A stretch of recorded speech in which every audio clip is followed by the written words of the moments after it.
A load of pink salmon being hauled aboard the 50-foot seiner Orion. Only about 100 fish this time. Not bad, but not great considering this year's record run. So skipper Bob Woodman and his crew try again.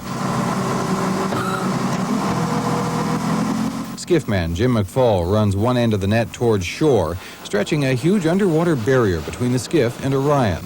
They wait about 20 minutes. Then McFall swings the net back toward Orion, closing the gap and corralling the fish. There's a flurry of activity on board as crew members carefully coil the incoming net. Then the haul is scooped on board into the waiting fish hold. This time, much better luck, about 400 pink salmon. Woodman says it's been an excellent year, except for the price, 30 cents a pound for pink salmon. The low price means you got to catch a whole lot more fish to come out with the same amount of money. Woodman is surprised the pinks came back as strong as they did after the oil spill. We thought that our days down there were over, that they'd paved all the beaches and it'd be leaching off for years to come. Jim McFall says the way fishing is going, it's hard to believe there ever was a spill. I'm amazed at how little effects that there are, just seeing on the shoreline and stuff. And no fishermen have stained up any oil residue, or there's no contaminated fish or anything. The pink salmon caught here today by Bob Woodman and the crew of Orion began their journey 17 months ago, just a few miles north of here at the Esther Island Hatchery. The pinks are returning to the hatchery where they were released as fry in April of last year, 1 month after the oil spill. Hatchery manager Rene Pelissier says the record numbers of returning salmon are reassuring. There was oil in the sound when the fry were released, but it could have been a lot worse. We didn't have any oil come real close to this hatchery, so we were fortunate in that sense. Pelissier says the fry were released during a big bloom of zooplankton. That's their favorite food, and that helped them survive. No one knows if the species might suffer long-term effects from the spill, but everyone's hoping for the best. This is a fantastic little magic spot, and to have it contaminated broke a lot of people's hearts. So hopefully that it was a transient kind of thing, and that nature can mend itself pretty easily and quickly, and we'll get back to business as usual. But in Prince William Sound, Steve Santani, Channel 2 News.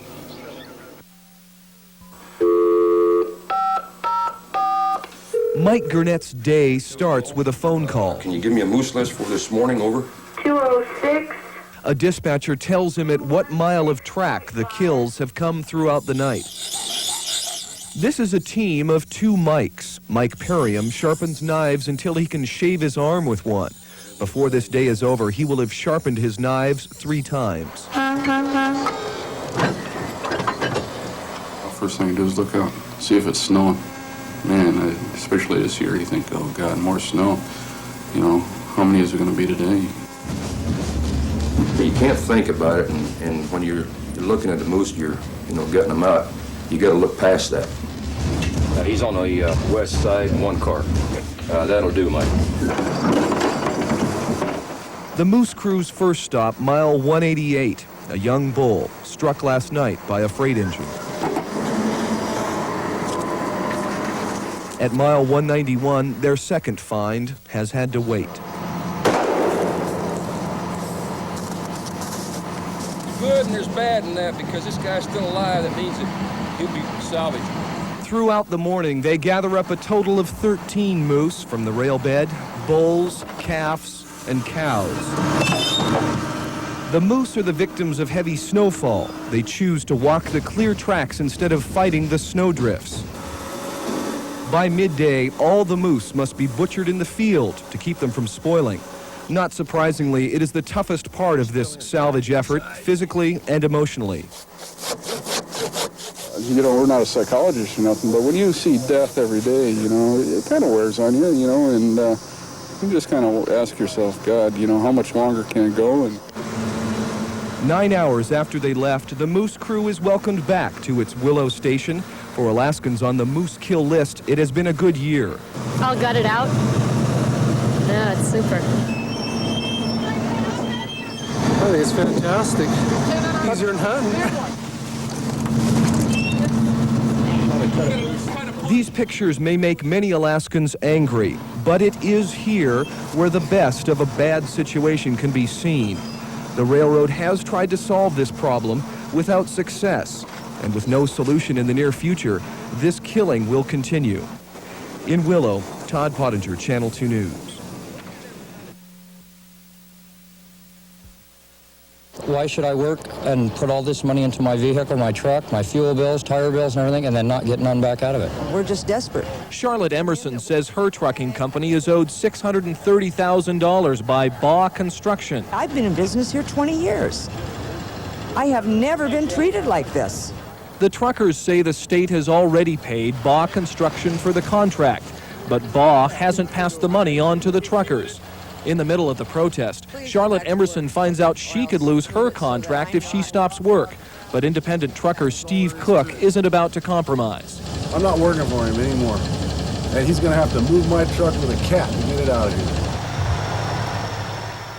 Cook moves his rig right in the middle of the construction road, blocking the other trucks. I want my money, you know. They're getting us to work for free right now. They keep telling us they're going to pay us. They keep telling us they're going to pay us, but we're going deeper and deeper and deeper in. With more trucks backing up, Charlotte Emerson tries to convince Cook to back off. I need you to move. Please move. Well, I'll move it, Charlotte, but the only reason I'm going to move it is because they're threatening to hold you responsible.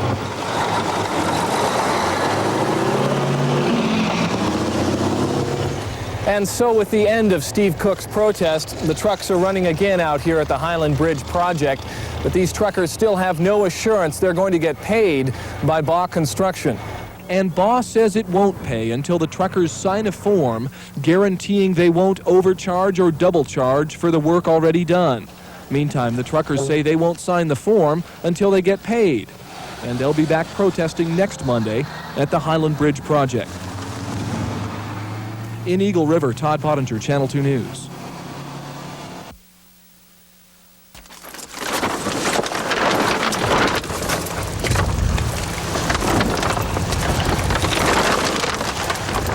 As if an omen had come from the sea, a dead otter washed up on Mars Cove the other day.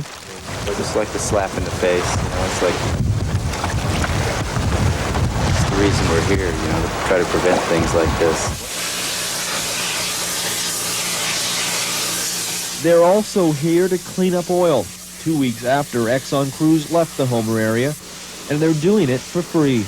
These volunteers know that this is just one beach out of hundreds of miles of oiled coastline. But there's more to this project than just the amount of rocks they can clean. Like their cleanup methods. The volunteers are using much of the same equipment as Exxon, but they're trying different approaches at collecting and getting rid of the oil. They're even recycling and reusing oil boom. The whole thing is very experimental. I mean, that's what this whole thing is an experiment, and I think we've learned quite a bit by learning to contain small parts and just reusing things, you know, that you don't need to throw away. But the volunteers say the most important things they learn are about themselves, about these beaches, and about the oil that clings to both. For me, it's really valuable to be in there trying to clean it up, and it makes my feelings about the environment more tactile. You know, I'm in there getting oily, I'm touching it, and I'm steeped in oil every day. Oh, that is. So even though Exxon is gone for the winter, the cleanup on Mars Cove will continue. And for the volunteers, the hard work and the learning process go on. On Mars Cove, Tim Huss, Channel 2 News.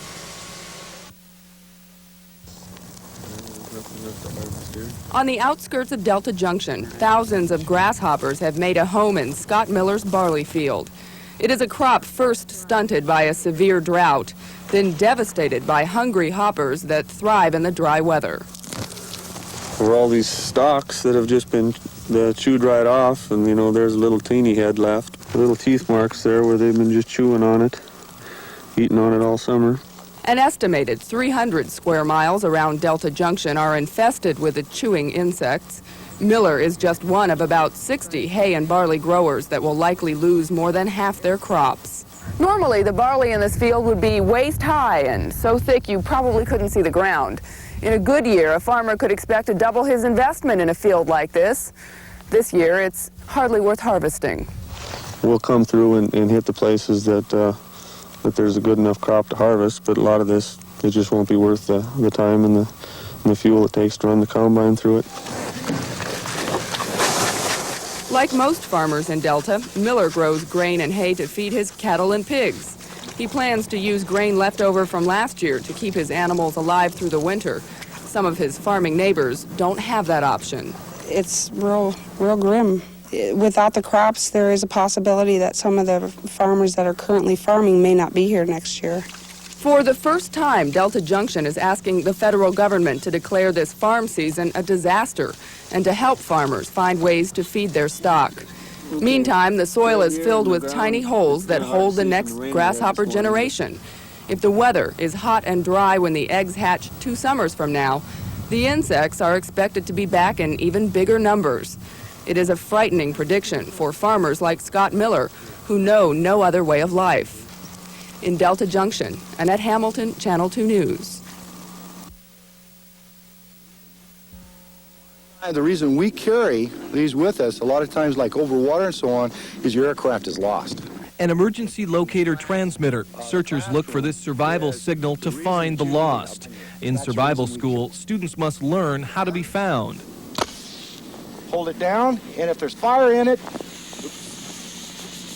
shake it a little bit, and then you'll have smoke. Smoke flares can signal searchers, but you have to know how to start the smoke. It's a clear spot. Did you read the instructions? I couldn't figure out what was going on until I saw pictures on the side. Full tape over top of the camera. Rescue signaling is 1 hour out of 38 in this survival school. Okay, want to move on down? The next hour is designed to shake up these future survivors. Hurry, please. By helping others survive. Get me out. I need to get out. Watch his arms! Get his arms! Get his arms! Get him away out of here! Clear the deck! Of course, the helicopter crash is a simulation, an exercise, but clearly the adrenaline is pumping. Tell us where you hurt, okay? You're not far enough! You're not far enough! Get farther away! Go, go! More! You gotta go further out. 1, 2, 3. Okay, you guys can keep going. 1, 2, 3, up and out. Smoke disorients people. Screaming and profanity disorients people.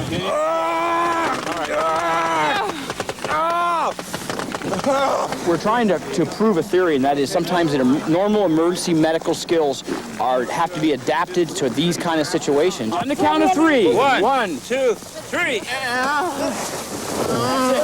Okay, one more time. One more time. Rescuers, rest. 1. Rest, stand by 1. Get your breath, get your breath. Don't kill yourselves. Count of 3. 1, 2, 3. Lift. Good move, good move. Hand stable, split stable. Remember, it's not just trauma, it's nursing. Get the glove on his hand. I don't know if you got these glasses on or not. I'm afraid they got broken if we take them off. Right now, they're missing things. You know, they're not looking at what they got to use sometimes. Some of them are doing real good. At the end of this, we'll talk about what they could have did better. How hard was it to fight the urge to give her your jackets? Hard. Real hard, isn't it? What else can we do? We Heat would, packs. but I wouldn't do it. Body heat, insulate, vapor barrier. Remember, insulate and graduate. You talk to them, you keep them warm, and we try to maintain them until we can get a medevac in here. All right, good job. Well, it was you're kind of drawn. There was, what was tough, there was more than one patient. You're running back and forth, and pretty soon you just have to go with one patient, decide that's the one you're going to save, and go with it. Yeah. Pretty realistic, you think? Real realistic. But it made me feel like I could do something because of what they taught us already. We at least knew what to do. We weren't helpless. You know, the whole idea is to see what a real life situation is like and all the unexpected things you got to deal with. You know, they didn't know how or where I was hurt, so I try to make it as hard for them to figure that out as possible. The rescue is a success. Now, time to enter the wilderness next to the Campbell airstrip. Everyone must choose a buddy. Paul. This person you are closer to for the rest of this trip than any other person, okay? When I ask you where's your buddy, you should be able to tell me where they are within 15 to 20 seconds. You should be able to tell me the condition of their face. Frostbitten, cold, sad, happy, or glad. It's a 50-yard walk to the wilderness to a site used routinely for the survival class. It's not completely roughing it. The group is given a small box of rudimentary tools with a small amount of food. Grub, what do you got for grubs? Got fire starters. Fire starters. Chicken stew. Mountain House. Do you ration water? Yes. No, you don't ration water. All right, the best place to store water is in your stomach. Okay, that's where we keep it. There's plenty of water out here. All we got to do is change its state. The group is made up of government employees from the U.S. Public Health Service and Bureau of Land Management. I'd like to break the class into groups, okay, and have some people gathering wood, some people digging out. They've come from all over the state to dig their living room and sleep in it overnight. 58-year-old Prue Kay gathers squaw wood, the tinder for campfires. She's a public health nurse from Bethel who flies to surrounding villages. Oh, you bet we just might need this. We fly all the time. And you just never can tell. There's been a lot of deaths this year due to hypothermia. Look at the snowmobilers here, you know, last 2 weeks ago. And people don't think about it until someone dies. We all set? You gonna hold the pole in? Yeah. Okay, we're all set. Let's go. Coming up. Okay, filling up. Bad timing.